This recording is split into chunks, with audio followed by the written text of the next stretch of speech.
আমি Rashedul Islam Rasu BD clean জেলা সমন্বয়ক হিসেবে দায়িত্ব আছি মাদারীপুর জেলার।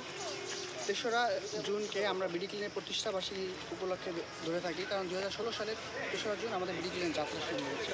তো সেই উপলক্ষে আমরা এবার এই বাংলাদেশের 64টা জেলা এবং 8টা বিভাগীয় কমিশনার, তো আমরা প্রত্যেকটা জেলায় ও বিভাগীয় কমিশনার কার্যালয়ে আমরা রক্তচন্দন গাছ রোপণ করছি, যেন এই গাছটা একটা সম্পদে পরিণত হয়।